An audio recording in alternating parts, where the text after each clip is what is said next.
रहो चके सो सो वसुदाय विरामा।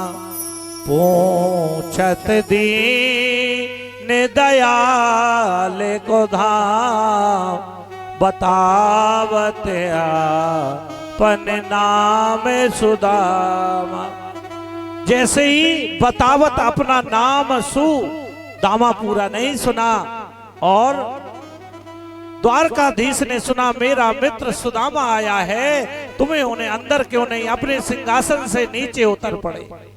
दौड़ लगाते जा रहे हैं, दुपट्टा कहीं गिर पड़ा, कुंडल कहीं गिर पड़े, चरण पादुका पांव में नहीं है, नंगे पैर दौड़े हैं। लेकिन प्रधान द्वार पर आने के लिए 7 ड्योढ़ियों को पार करना पड़ता है। तपती हुई बालू में मेरे गोविंद ड्योढ़ी को पार किया। द्वारका में हड़कंप मच गया। महामंत्री उद्धव ने पूछा क्या हुआ? द्वारपाल बोले हमसे एक बहुत बड़ी गलती हो गई।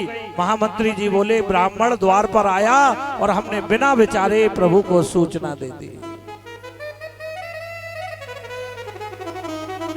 बिना विचारे सूचना दे दी। जैसे ही आज भगवान ने गरुड़ का इंतजार नहीं किया, क्योंकि भगवान तो पहले से तैयार बैठे थे। गरुड़ का इंतजार नहीं किया और जाकर के सुदामा को देखा और सुदामा की जो दीन दखा देखी कि काहे बेहाल ब्यायन सो पगे कंटक जा ले लगे बन जोए। हाय महा दुख पा सका तुम आए ते न किते दिन खोए। देख सुदामा की दीन दशा करुणा निधि रोए।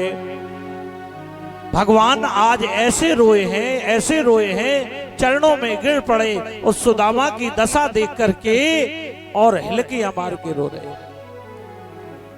सुदामा इसलिए रो रहे हैं कि त्रिलोकीनाथ चरणों में पड़ा है और भगवान इसलिए रो रहे हैं कि तुमने मेरे कारण दुख सहा है।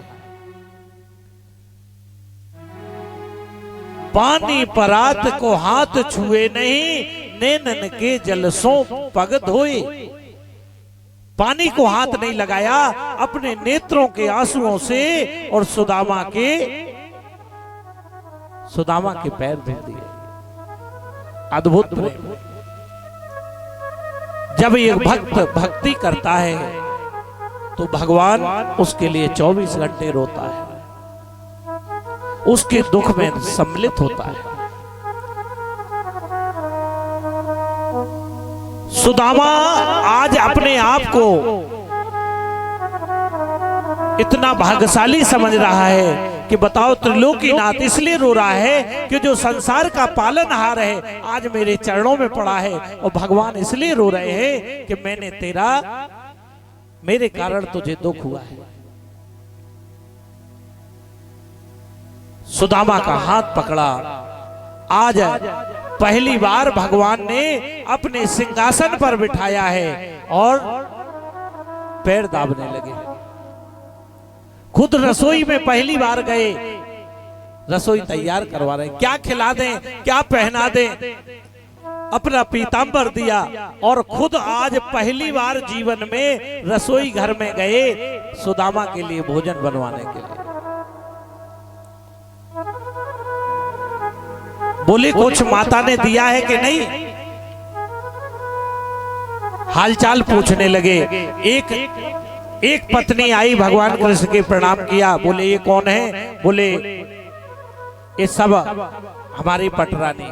दूसरी आई, आशीर्वाद दिया। तीसरी आई, बोले कन्हैया ऐसी कितनी हैं, हम इतने दुबले पतले हैं कि आशीर्वाद देते देते थक जाएंगे। बोले अभी तो लाइन लगी है, आप आशीर्वाद देते जाइए। बोले ऐसा करो जब सबरी तुम्हारी है तो तुम्हें आशीर्वाद दे देते, तुम सबको दे देना। बोले अच्छा बताओ तुमने विवाह किया कि नहीं भैया? बोले किया तो है। तो बोले तुमने निमंत्रण नहीं दिया? अरे बोले कन्हैया, तुमने तो इतना बड़ा संसार बसा लिया, तुमने तो खबर तक नहीं दी, हमने तो एक ही किया। विनोद होने लगा आपस में। भगवान बोले मेरा पूछने का मतलब ये नहीं है, ये बताओ अगर विवाह हुआ है तो भाभी ने कुछ तो रखा होगा मेरे लिए। अब सुदामा जो पोटली लिए हुए थे कांकरी में सचाने लगे कि मैं ये 56 प्रकार के भोजन करने वाले इतने महल में चावल कैसे दे। भगवान तो मन देखता है, धन देखता नहीं है, मन देखता है भगवान। अब भगवान उनके पैर दाबते दाबते बोले हाथ दाबने लगे। बोले थक गए होगे? बोले नहीं। बोले अगर थकते हैं पैरों से चलते तो हाथ क्यों दाब रहे हो? बोले अच्छा ये बताओ, गुरु माता ने जो चना दिए थे, अब सुदामा को लगा सारी पोल खोल देंगे, सारी पोल खोलने वाले। बोले देखो तुम पुरानी बातें मत खोदो कन्हैया, तुम्हारी आदतें ठीक नहीं। तो बोले अगर पुरानी बातें नहीं खोदे तो हमें बताओ भाभी ने क्या दिया है। और जैसे ही हाथ पकड़ के खींचा तो वो चावल नीचे गिर गया। और चावल जैसे ही नीचे गिरा तो भगवान ऐसे इतने जल्दी में है कि वो चावल समेटे और एक मुट्ठी चावल अपने मुंह में रखा और एक लोग दे दिया। एक लोग एक मुट्ठी चावल खाया और दे दिया, दूसरी मुट्ठी चावल लिया और दूसरी मुट्ठी खाया और दूसरा लोग दे दिया, तीसरी मुट्ठी में रुक्मणी को भी देने जा रहे थे। इतने में क्या हुआ, नारद जी पहुंचे रुक्मणी के पास। बोले जल्दी जाओ, आज भगवान आपको भी देने वाले।